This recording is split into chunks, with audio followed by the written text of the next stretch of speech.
नमस्कार, आप सभी का आपके अपने यूट्यूब चैनल पर स्वागत है। और आज हम बात करने वाले हैं एक दुनिया समानांतर कहानी सीरीज में मेरा दुश्मन।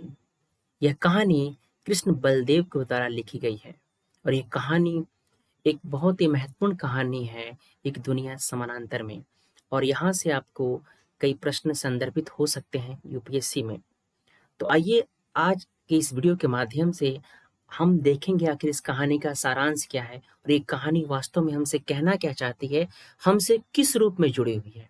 तो जो मेरा दुश्मन कहानी है जिसे कृष्ण बलदेव ने लिखा है, इस कहानी में देखा जाए तो केवल और केवल दो ही पात्र हैं। वैसे अप्रत्यक्ष रूप से यहाँ पर तीन पात्र हैं। एक है मैं और वह। मैं और वह जो है एक ही व्यक्ति है, जो एक वर्तमान में है, एक जो अतीत है उसका व्यक्ति है, और इसकी पत्नी है माला। यानी मुख्य रूप से कहानी जो है मैं और वह के बीच सिमटी हुई है। तो देखेंगे कि यह मैं और यह वह क्या है, उस पे हम बात करेंगे। आपने इस कहानी पे आने से पहले थोड़ा-सा मैं आपको समझाना चाहूँगा कि आखिर ये कहानी किस रूप में संदर्भित हो रही है। आप लोगों ने शायद यह फ़िल्म देखा होगा, इस दृश्य के माध्यम से आपको याद आ रहा होगा कि व्यक्ति क्या है, यहाँ पर एक ही व्यक्ति था और इसके कई व्यक्तित्व थे। इसके सोचने, इसके विचार करने की चीज़ें थी। यानी कि समाज में एक स्वरूप इसका क्या था, सीधा और सरल था। दूसरा इसका जो स्वरूप था, बड़ा ही आक्रामक था।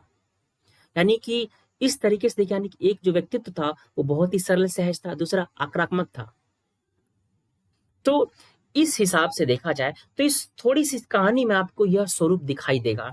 अपरिचित मूवी थी, ये आपको पता होना चाहिए, इसके दो सीरीज थे।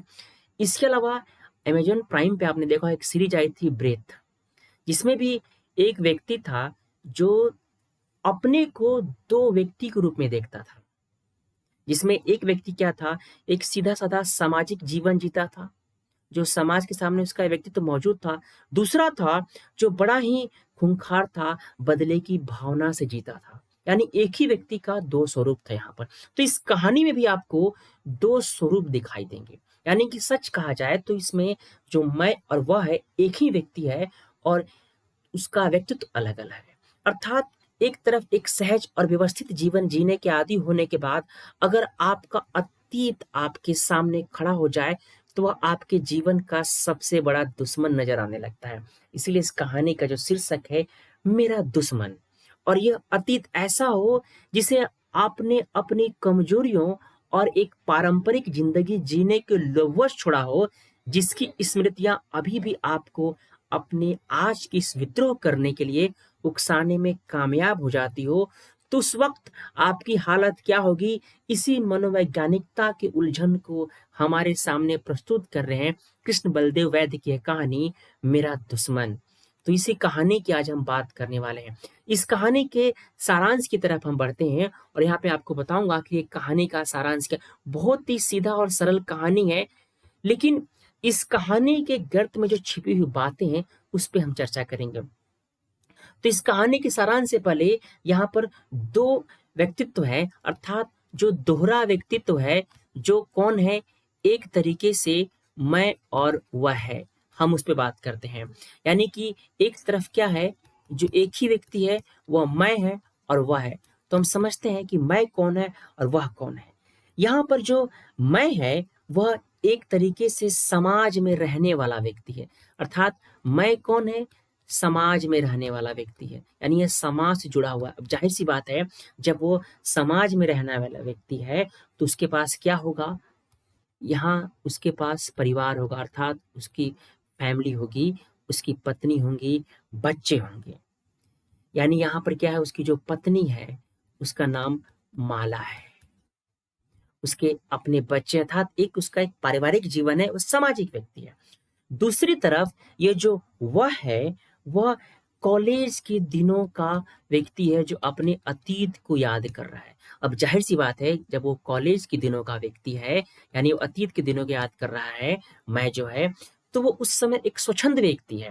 यानी मैं यहाँ पे क्या हो रहा है, वह एक तरीके से स्वच्छंद व्यक्ति और स्वतंत्रता पसंद व्यक्ति है। उसे मानो यूँ लगता है कि जो परिवार है और ये क्या है, ये जो व्यवस्था हमारी सामाजिक व्यवस्था बनी हुई है, ये इसका मजाक उड़ाता है। इसको लगता है कि ये परिवार सामाजिक व्यवस्था क्या है? यह एक तरीके से इसका मानना है कि इससे व्यक्ति क्या होता है, एक टिपिकल फैमिली मैन बन जाता है। यानी ये धारणा किसकी है? वह की धारणा है कि वो क्या है, एक तरीके से टिपिकल मैन बन जाता है, टिपिकल फैमिली मैन बन जाता है। वो उसके एक तरीके से मजाक उड़ाता है और यहीं पर जो वह है, वह कहता है कि तिगनी का नाच, एक मुहावरा है, तिगनी का नाच। वो मानता है कि जब व्यक्ति की शादी हो जाती है, अर्थात वो जब फैमिली में आ जाता है, तो एक तरीके से जो जीवन वह जीता है, जिसमें पत्नी क्या होती है, उसे बुरी तरीके से छकाती है। मतलब उसका जीवन में किसी प्रकार का रस नहीं होता है। इस मुहावरे का अर्थ है, यानी कि बुरी तरीके से हैरान करना, उसका जीवन में अचानक से परिवर्तन हो जाता है। यानी कि ऐसे में व्यक्ति क्या होता है, वह का मानना है कि व्यक्ति क्या हो जाता है, नीरस हो जाता है।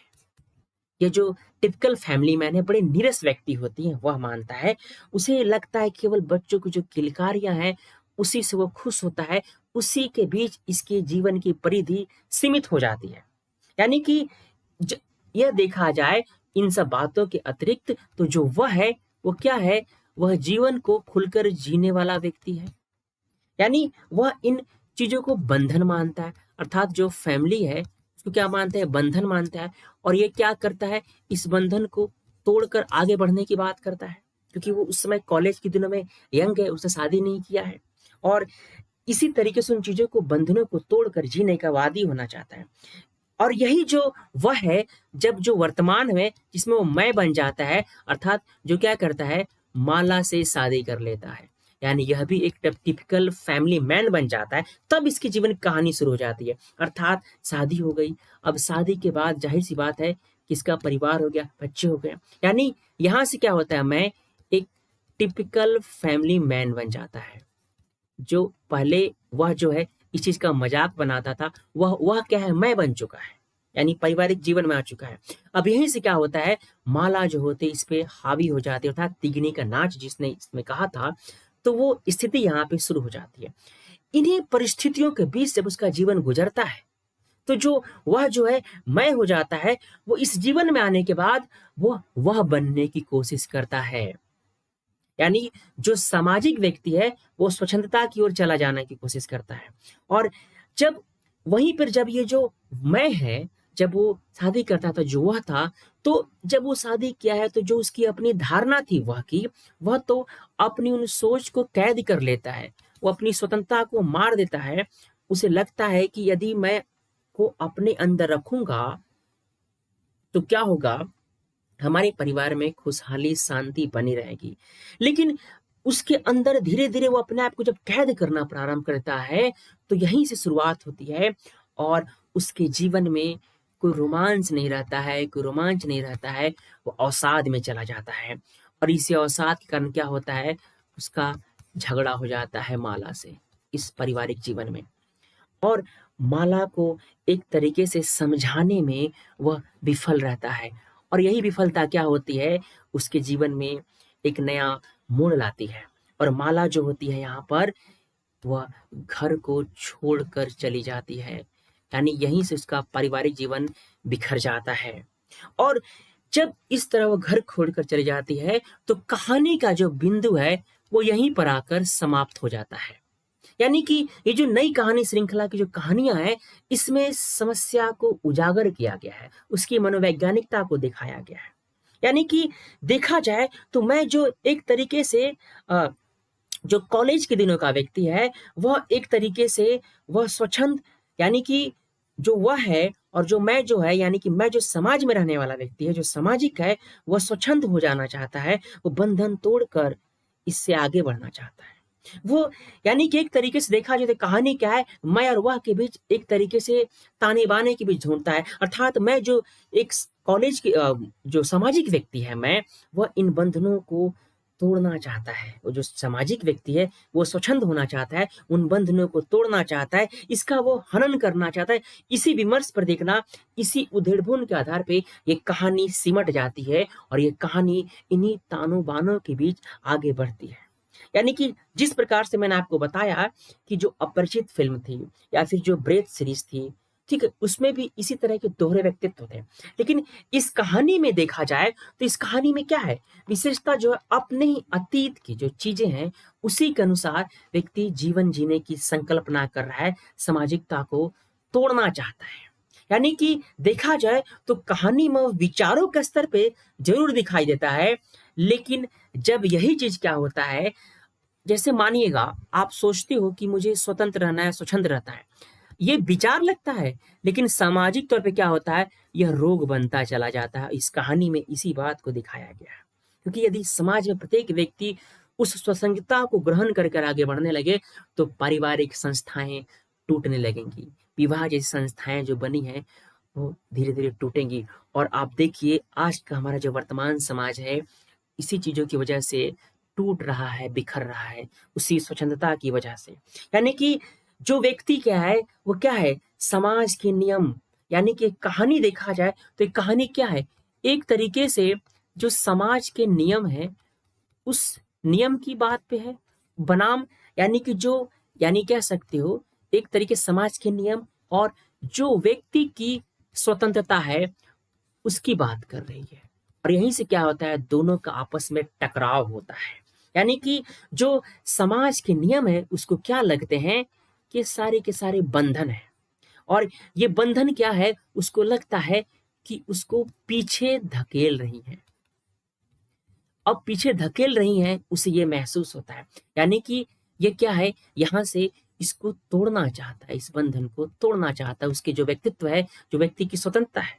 अर्थात तोड़ना अर्थात यहाँ पे इन बंधनों से वो मुक्ति चाहता है। यही तो समाज में एक टकराव उत्पन्न होता है। अर्थात एक तरीके से देखा जाए, इस कहानी की हम बात करें, तो ये क्या है, स्वतंत्रता बनाम जो हमारा परिवारवाद है, ठीक है? उसकी बात करता है। यानी कि व्यक्ति को क्या लगता है, जो स्वच्छंदता की बात हो रही है, जो स्वतंत्रता की बात हो रही है, अर्थात हम जब सामाजिक नियमों में बंधते हैं, तो यानी कि जो सामाजिक नियम में आप बंध रहे हो, आप विवाह कर रहे हो, तो ये क्या है, एक सामाजिक चीज़ है, एक ज़िम्मेदारी का एहसास है। आपको क्या करेगा, आपको कमाना पड़ेगा, आपको समाज के नियमों का अनुपालन करना पड़ेगा, उसके अनुसार आपको जीना पड़ेगा। और यहाँ पे क्या होता है, इसी के बीच की क्या होती है, एक टकराहट उत्पन्न होती है और व्यक्ति को क्या लगता है, उस टकराहट से उसको लगता है कि उसकी स्वतंत्रता ज़्यादा महत्वपूर्ण है, व्यक्ति की स्वतंत्रता, और यहीं से ये ताने-बाने टूटने लगते हैं और व्यक्ति अवसाद की तरफ चला जाता है। और वर्तमान में आप देखिएगा तो ऐसे कई युवाएँ हैं जो इसी सामाजिक दबाव में आकर कुछ फैसले ले लेते हैं। क्योंकि क्या होता है, आप इन्हीं चीज़ों को मानने के लिए होता है, दबाव आप पे हो जाता है और आपका जो चीज़ है वो क्या है, स्वतंत्रता ढूँढ रहा है। इसी दबाव में क्या होता है, आप कुछ फैसले ले लेते हो, जो क्या होता है, आपके जीवन परिधि को बदल देता है और इसका खामियाजा आपसे जुड़े हुए व्यक्ति को उठाना पड़ता है।